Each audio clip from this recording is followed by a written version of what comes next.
Hello, F5 community, and welcome. On October 26th, F5 issued an out-of-band disclosure regarding CVE 2023-46747 and related. In response to community demand, we've got a DevCentral live stream today. Here with me to bring the latest to the community is Aaron Brailsford from F5's Security Incident Response Team. He's going to recap the disclosure and explain how request smuggling works to the community, which is a related topic. And then we're going to stick around to field any questions that you might have. How you doing today, Aaron? Hey, Aubrey. I'm good. Thank you. Fantastic. Let's hear what you've got. All right. Let's get started then. So, like you just said, on October 26th, we had an out-of-band security notification.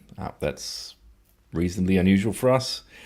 We had one critical severity, one high severity vulnerability for Big IP, and one security exposure that affected 3 products. The impacts were to Big IP Next, and Big IP SBK, and no other products or services. This came out of the blue, I'm sure, for everybody, because it was an out-of-band, and it was not the next QSN. That's still on February the 14th, 2024. Like I say, there's not much to break down right now. We only had one critical, one high, and one exposure. 2 of those affected the control plane, and 1 of those affected the data plane. So half of the reason we're here talking today is because we want to talk a little bit about the control plane. 2 vulnerabilities, one critical, one high. The critical allows an unauthenticated attacker who has access to the management interface to gain complete control of the Big IP.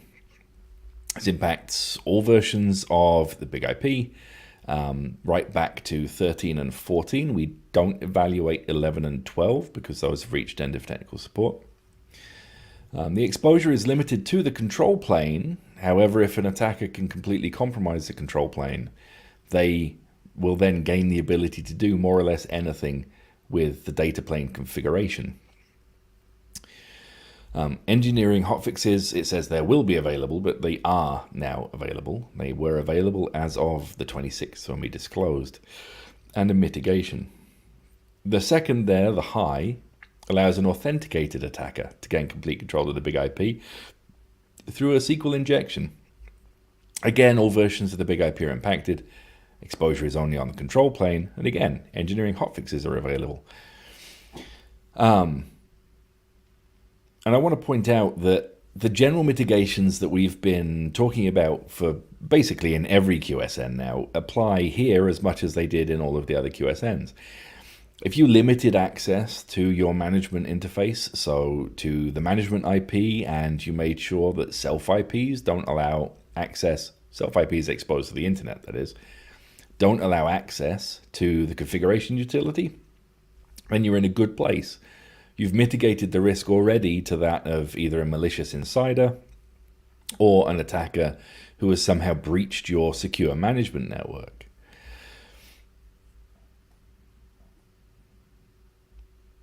So here's where I can give you some information we don't normally get in our pre-QSN or on-the-day QSN videos. I can say that these 2 vulnerabilities, we are seeing 1 or more threat actors exploit these vulnerabilities to compromise Big IPs. Many are using both. They're using the critical unauthenticated vulnerability to get to the SQL injection. We've updated iHealth with heuristics to detect indicators of compromise. So to detect an attacker attempting to utilize 1 or both of these vulnerabilities. And we're updating the security advisories in real time whenever any new indicators of compromise are detected. Again, restricting the management interface really significantly reduces your risk. I can't say it reduces it to 0 because there is still the risk of a malicious insider, but it significantly reduces your risk. There is a mitigation script available on the security advisory for CVE-2023-46747. And that script entirely eliminates the risk. It requires essentially 0 downtime to apply. It has no impact to the data plane, so it won't impact traffic passing the big IP. It only restarts Apache and Tomcat, which are the control plane daemons responsible for the configuration utility. Engineering hotfixes are available. They're available now. They are on MyF5, available for download for 15.1, 16.1, and 17.1 for the latest releases. Actually, for 17.1, we have two. One for 17.1.1 and one for 17.103. That is because 17.1.1 released without fixes for this critical, and that is unfortunately because 17.1.1 was already complete and in the process of being released at the point the critical was reported to us. So F5 had to iterate very quickly to get this fixed and engineering hotfixes out there and disclosed, and 17.1.1 was basically already flying through the pipeline. We do plan to release fixed versions for 15.1, 16.1, and 17.1, so that will be the next release of 15.1x, the next release of 16.1x. For 17.1.1, it will be 17.1.1.1. It's a lot of ones. And the current plan is to have those out before the end of the year. We've got actually a question that has come up in chat, if we have time for one quick here, Aaron, regarding CVE 2023-46747. We've got our vendor states that actors need to have access to physical management port. Is TMUI enough? So some customers run, the TM user interface on a self IP address. That's something that's pretty popular. Are those also at risk? Yeah, it is not access to the physical management port. It's any access to TMUI. So whether that's through management IP on the management port, on the management network interface, or whether that's through self IP, which would be exposed through one of the switch ports on the device, assuming it's a physical device on a virtual edition, obviously, slightly different. But yeah, management port or self IP. If an attacker can reach TMUI, so if they can get to port 443 or 8443 in some cloud deployments, and you're running a vulnerable version, you are in a bad place. And 8443 would be for single NIC VE, if I'm not mistaken, out of the box, correct? Yeah. Yeah, so that's there's a number of cloud deployments that are by default single NIC. So the management is on 8443. TMUI, sorry, is on 8443. Great question. And we do have actually a follow-up here if we have time for that, on the company and its customers. So that, I would assume, is more related to the Silverline question. Well, so Silverline is not impacted. F5 Distributed Cloud is not impacted by this. In terms of impact to customers, we don't disclose, numbers of customers impacted by something or direct details of any specific customer that would be a breach of their trust and agreements with us. We can just say that we are seeing in the wild exploitation of this vulnerability. Impact when exploited varies depending on, it seems, the whim of the attackers, but ultimately they have access to the big IP as the root user, and so they can do anything to the big IP, modify configuration, exfiltrate data, packet captures, right. SSH, SSL keys, everything is up for grabs. Okay. That catches us up with questions if you wanted to kind of continue on with the issues. Yeah, so the last point there was that if you're on 13 and 14, and we reiterate this a lot, but I'm going to keep preaching to the choir most likely. If you're on 13 and 14, you really need to be planning your migration path onto 15, 16, and 17. 13 and 14 reach end of tech support at the end of this year, so you've got 2 months of tech support. There are no releases in the pipeline for 13 and 14 between now and the end of the year. So you can understand what your position is there. You really want to be on, and honestly, I would suggest 16.1 or 17.1 to go forwards. 15.1 has the shortest lifetime, obviously, because it's the oldest of the releases that is supported through next year. But from memory, 15.1 goes end of tech support, end of next year. So you're only buying yourself 12 months.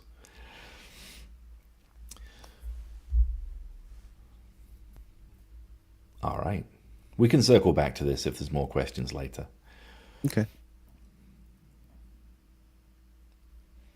So the other thing, which has had a lot less exposure, I think, at the same time as the critical and the high, which obviously caught most of everybody's attention. A critical RCE via the control plane is bad news.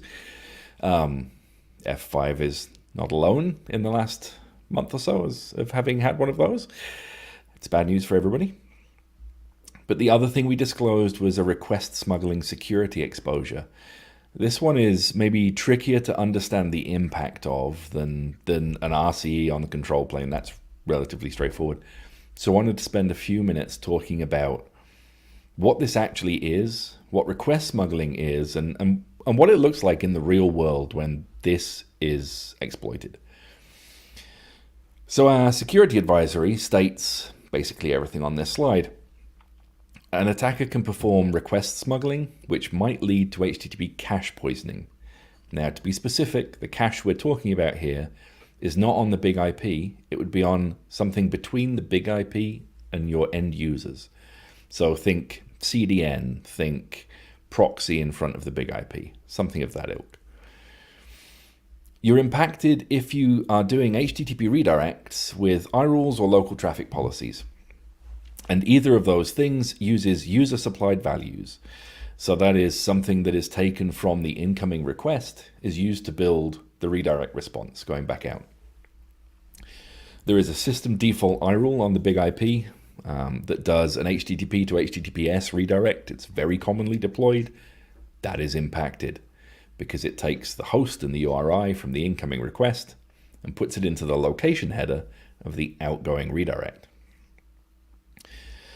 So having said that, obviously this issue impacts the data plane. It doesn't impact the control plane. This is something that impacts your virtual servers. All versions of Big IP are impacted, right back to probably forever. Big IP SBK is also impacted in 1.6 onwards, where iRule support was added, and Big IP Next 20.01 is impacted. We have an errant Silverline hanging out on the end there, but Silverline has mitigations for this in place and is not impacted. We are advising customers treat this as a high severity issue and complete a risk assessment of it. So let me talk about the difference between security exposures and vulnerabilities for a quick sec. Vulnerabilities we disclose with CVE numbers and we disclose with CVSS scores. We can score those because the impact to the confidentiality, integrity, and availability is to the big IP. It's essentially a sealed environment that we know and understand, and we can score in terms of how bad this thing impacts the CIA. Security exposures, we don't give CVE numbers to, and we don't CVSS score. And we don't do that to be obtuse.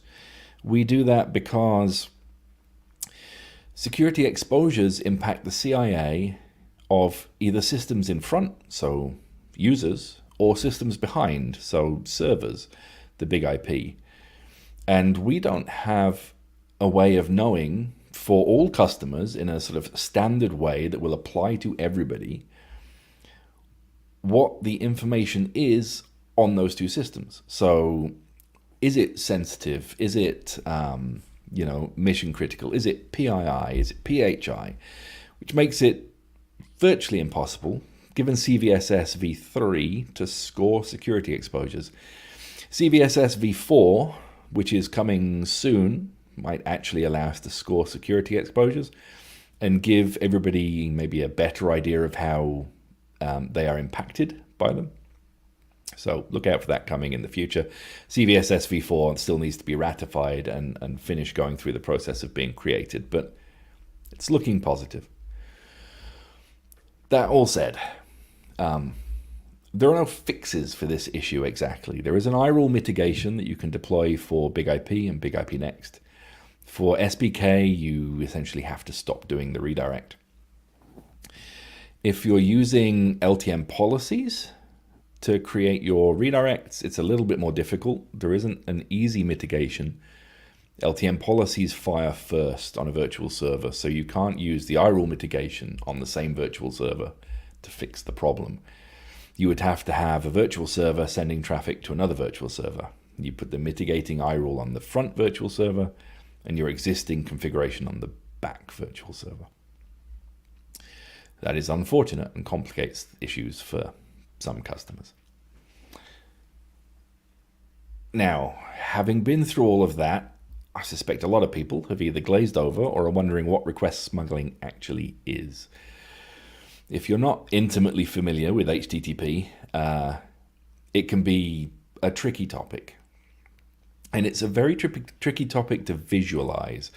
I've tried to explain this in a DevCentral article, and with static images, it's kind of difficult.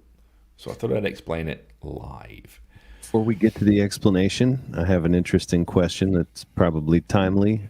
So It is. If I understand correctly, it's not the cache on the Big IP, not the cache on the server side of the Big IP, but possible cache in front of the Big IP, so a client-side issue. Correct. Exactly that, yeah. So where you would normally have a CDN placed in, between your users and the Big IP, it's that cache. Now, it needn't necessarily be a CDN. I'm just saying that because they commonly cache. That's kind of their reason for existing. Good question. There is potential impact if it was simply a proxy between the user and the Big IP, which could be something doing, load balancing or some other activity. But yeah, caches are certainly the most obvious and easily exploitable, and it's a cache that is between the Big IP and the users on the client side.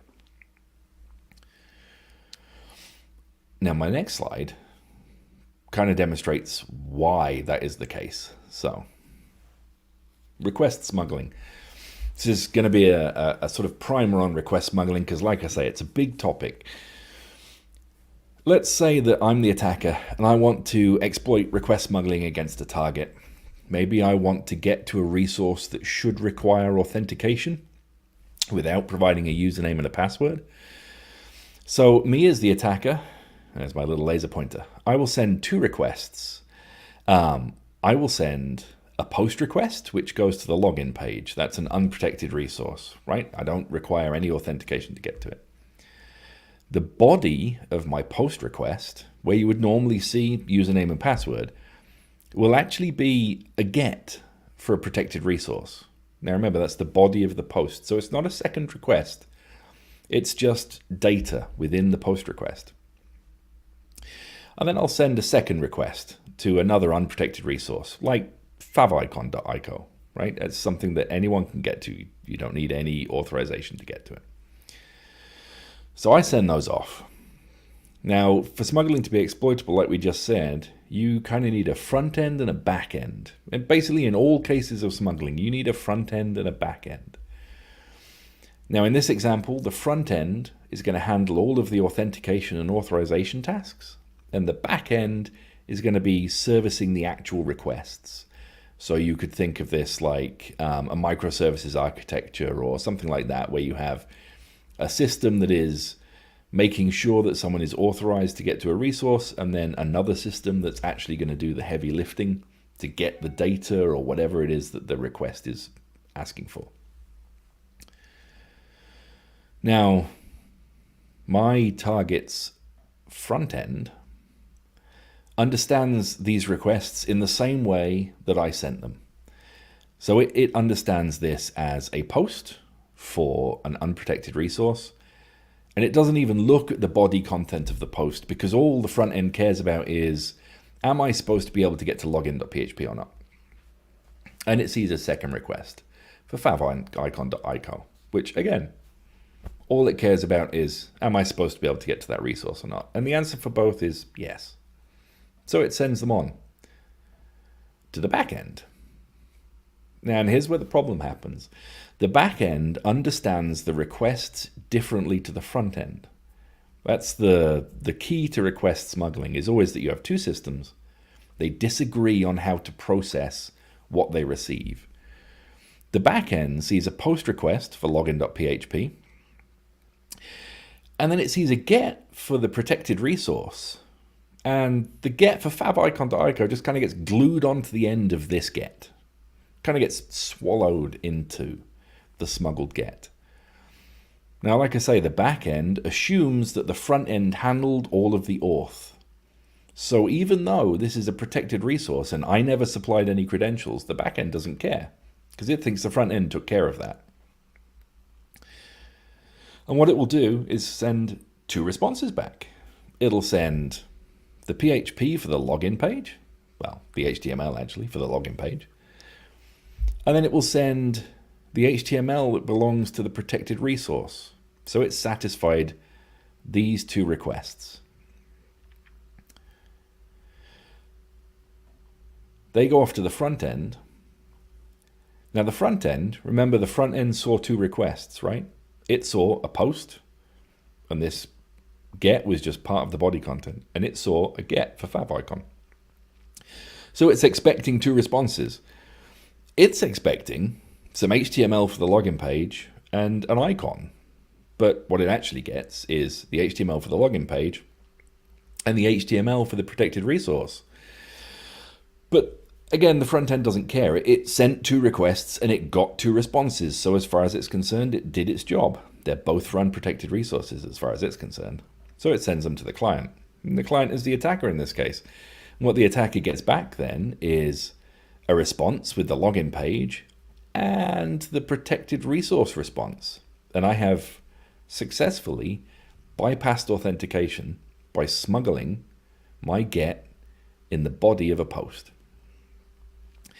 Now that's, in a nutshell, request smuggling.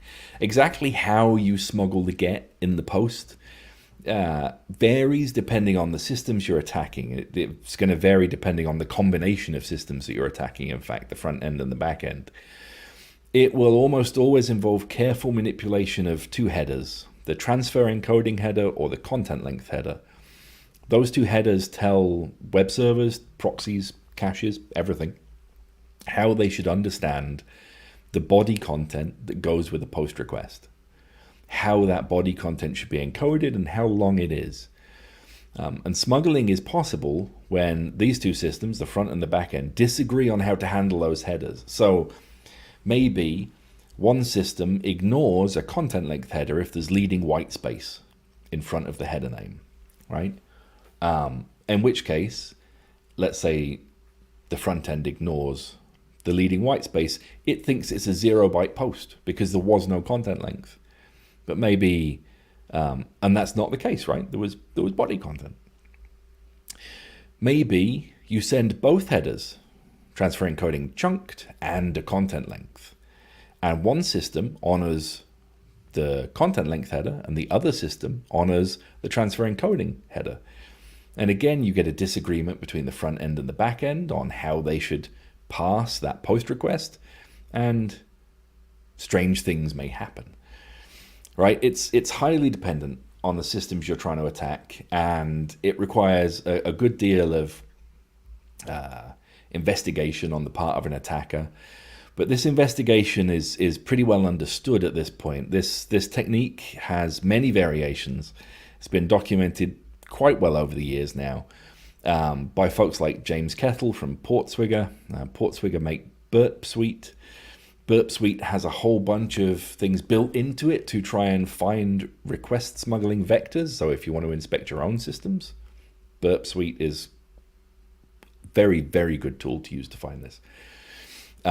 It's been documented by research groups like Praetorian and Malicious Group, and there's way too much to cover in one slide, but that's a good overview, I think, of how request smuggling works. But it's a little bit different on the big IP, yes? Yeah, so in this security exposure that we just disclosed, it operates slightly differently. And it operates slightly differently because in the scenario that I explained a couple of slides ago, right, we had a CDN or a cache between the big IP and the user. That CDN or cache becomes the front-end system. The back-end system is the big IP itself, and it's the big IP itself because the big IP is using an IRUL or a local traffic policy to issue an HTTP redirect. So that changes a little bit how it looks. The root concept, still the same, right? What you have is an attacker who's going to send, in this case, he only needs to send one request. We don't need the request for favicon.ico.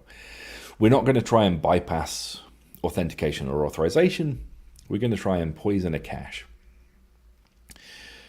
So the attacker sends a post with hostexample.com, that's the legitimate website, to anywhere. And then he sends a GET with a malicious host or URI. And in my example, I'm using an absolute URI to pass a host name of evilredirect.com.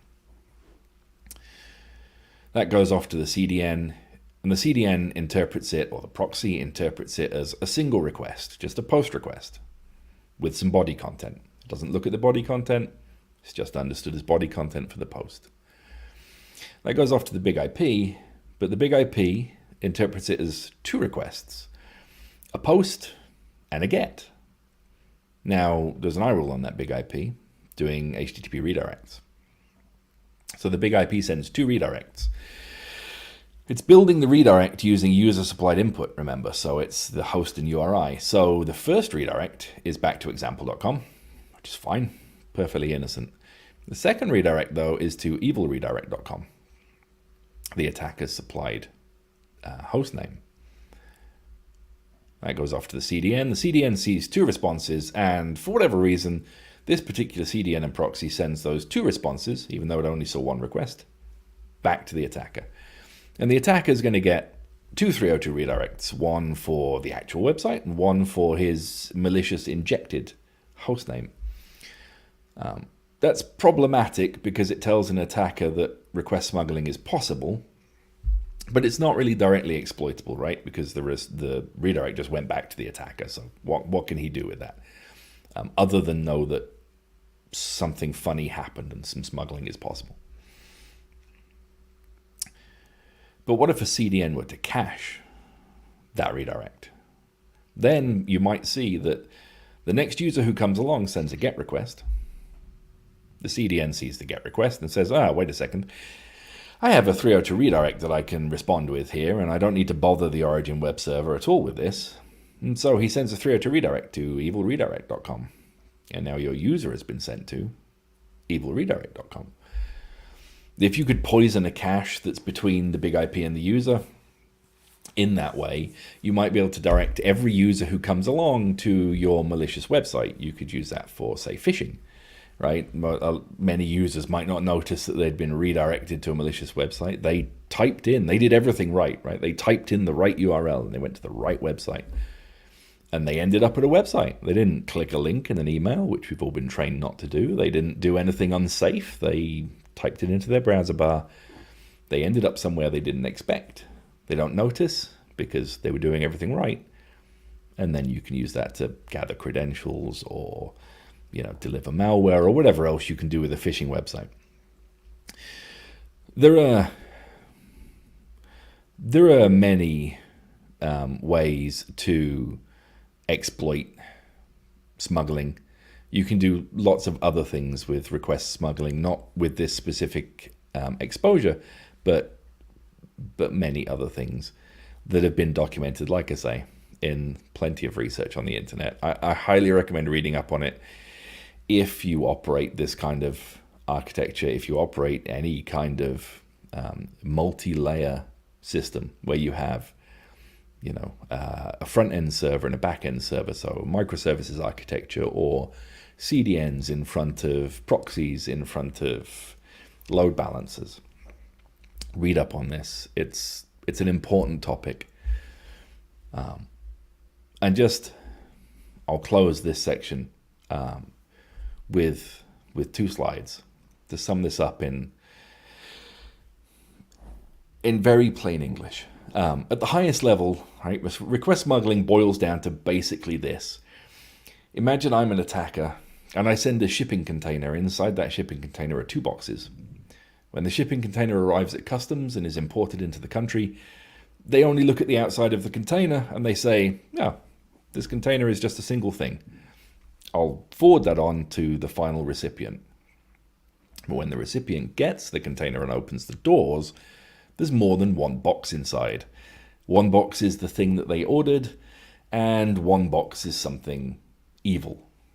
That basically is request smuggling. It's called request smuggling because it's exactly like smuggling. It's putting a malicious thing inside something that looks innocent and sending it on.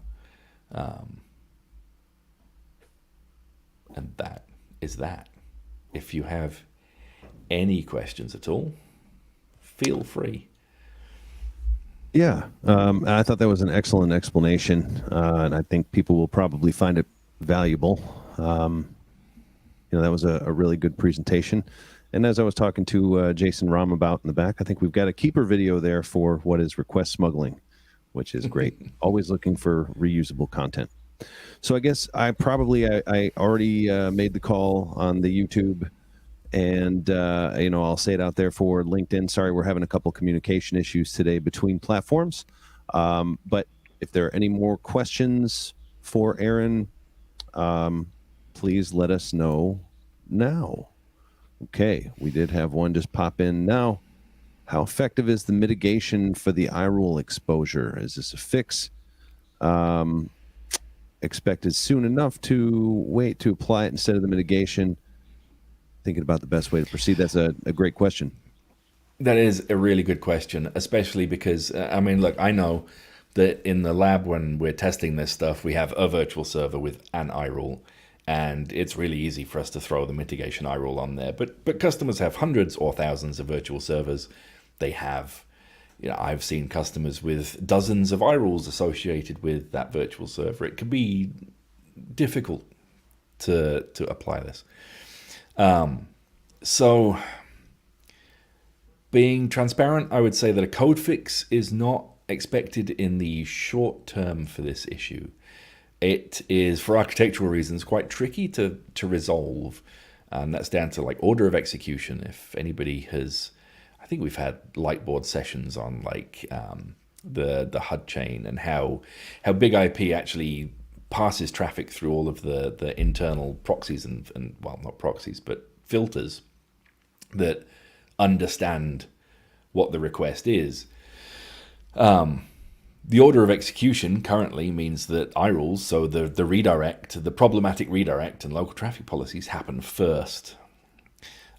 So anybody who thinks this sounds familiar will remember that we've had a couple of request smuggling things. And there is actually something you can turn on in the HTTP profile called RFC enforcement checks. And you would think turning those on would solve this problem, right? But unfortunately, they happen after iRules. That was an architectural choice that was made because Big IP has existed for a while now in an imperfect universe, and we know that there are customers who have non-compliant clients and non-compliant servers, and iRules executing first actually gave you a chance to fix problematic traffic before it hit the HTTP profile. It's a good thing in most situations, but in this situation kind of enables this smuggling to happen. So I would say, if you can, apply the mitigation. It is a good mitigation for the exposure. It is being regularly reviewed. I apologize for the lines that have just appeared on my face. The sun has come out in England, which is unfamiliar, very unusual because it's winter. Yeah, it's a good mitigation for the exposure. It is your best bet right now, and it's going to be your best bet for a little while. So yeah, I would not wait to apply that iRule. I know it is potentially painful and going to involve, a lot of changes. Okay, we've got another one that's come. That's a great answer, and not always an easy one. VIP targeting. VIP is not a necessarily a fun configuration, if I'm understanding that correctly. No, VIP targeting. VIP is Yeah, not a fun configuration. It's not straightforward to deploy. You've got to deploy a whole nother VIP. And, make sure that everything you deploy still operates the same way it did before. And like I say, people have multiple iRules associated with virtuals, ASM, that kind of thing. It's a whole problem of its own. You only need VIP targeting VIP, just to be clear, if you're using local traffic policies to generate the redirects. The other thing I would say is, this is a problem if those redirects use user-supplied input. Right? That's a cornerstone of software security, right? Be cautious of any user-supplied input. So if your redirect in a local traffic policy is a static redirect, if it just always redirects to the same place, there isn't anything useful as an attacker that I can do with that. But if your local traffic policy, because they support Tickle, has HTTP host or HTTP URI to build the location header, then you do need to investigate fixing it. Okay. There's a comment there from Niels about the F5 article not giving much information about the context of the exposure. There we go. Yeah, it's a difficult one. Well, here's hoping I don't get fired for everything I just told you. But if I do, it's been great working with you all. It's a difficult situation. Let's face it. So F5, we don't give reproduction information, and I stopped short of giving you the exact recipe to reproduce this, right? There is, you need to manipulate the right headers in the right way to do the smuggling. And we have to tread a fine line in the security advisories between giving you enough to understand your risk and not so much that we make it easier to exploit for an attacker. Right. But this is also a very difficult one to explain and articulate the risk of, I think. This, for me anyway, articulating the risk of this is much easier in this format, a back and forth or verbally, than it is to write it down. Written down is really hard to explain request smuggling. It's really hard to explain what you need in order to be exploitable by this, because you could be... you could be vulnerable to this, but not exploitable, right? If you just have a user and a big IP, right, and you have an iRule, you are vulnerable. Like, I can do this to the big IP. I can make it emit 2 redirects, but you're not exploitable because they're just going to come back to me. So that doesn't help me as an attacker. I had a question, actually. As I was listening to this, it made me wonder, will there be any change to the default redirect iRule at all because of this, or do we not know yet? It sounds like the iRule itself is not the problem. The HUD chain is an issue. So any thoughts on that? Yeah, so there is a code fix plan for this. Absolutely. This is an area that certainly that we in F5 Cert and F5 believe strongly in secure code and secure systems. So we do plan a code fix for this. It will be part of the HTTP RFC compliancy checks in the HTTP profile, which, in my opinion, is where it should live. We should give people the opportunity to strictly enforce an RFC. And I understand, so in a very idealistic way, it should always be on, right? It's HTTP. There's an RFC for HTTP. We should always enforce it. But, back in the real world, like I say, there are clients and servers that, and we have seen this, where people have enabled RFC compliancy checks and they have an oddly behaving, let's say, mobile app that's rolled its own HTTP request generator, and it's not RFC compliant, and so the compliancy checks stop that app from working. We have to exist in the real world. But yeah, we don't plan any changes to the system default redirect iRule, but we do plan to fix this in code. But this is not a small exercise. It's not that the code is fragile, but like I say, it's very easy to trip up clients and servers. We have to make sure that whatever we do is going to fit in the real world, so it's not going to break any legitimate browsers and their current behavior, that it's going to properly honor RFCs. It needs a lot of thought and a lot of testing. So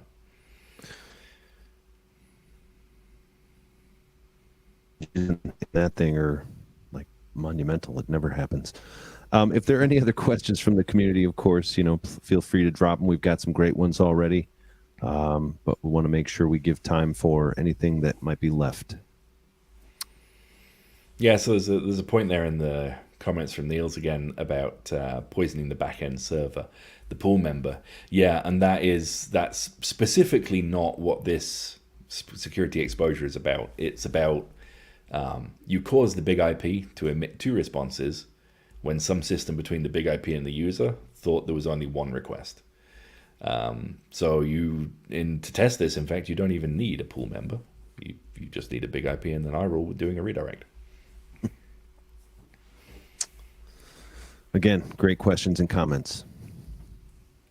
I have not seen anything else come up as far as questions are concerned. So this is a last call, I would say.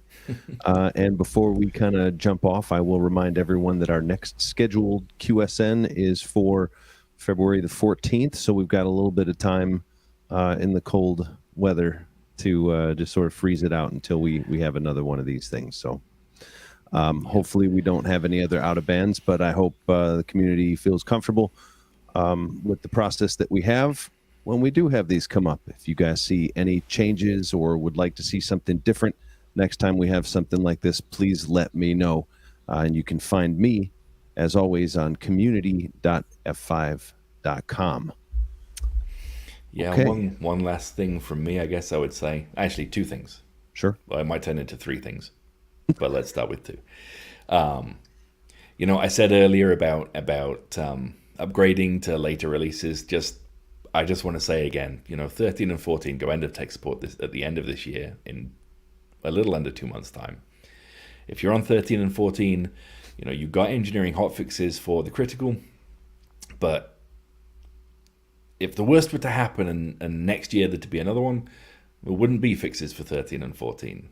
And 15 will only have 12 months left on it, so please start planning to move to later releases like 16 and 17. And the other thing for that critical, please try and architect solutions where your TMUI, your configuration utility, is not exposed to the internet on a self IP or a management port. Like, I know that especially in the cloud, that can be tricky, and it means extra hoops. I also know that some folks will have remote teams or teams who maybe aren't part of the same company who manage big IPs. And those people need access to the big IP to manage it, but really think about other ways of achieving that, like jump hosts, VPNs, any kind of creating a barrier between attackers and your TMUI. Because even if you exclude the possibility of a critical, right, you're still opening yourself up to things like brute force attacks against passwords. And all it takes then is someone to slip up and use a less secure password or a password that's appeared in a breach list or something like that, and for it to be credential stuffed into the username and password fields, and you still have a breach even though you don't have a critical.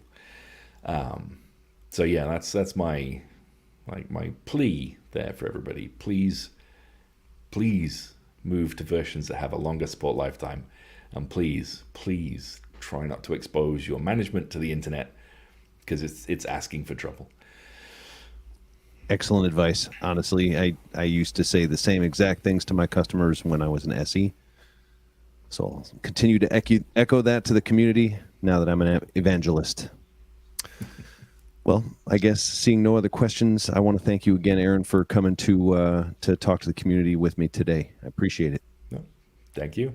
And we'll be back here on February the 14th for Absolutely. a Valentine's Day special. Hopefully it'll be a good Valentine's Day.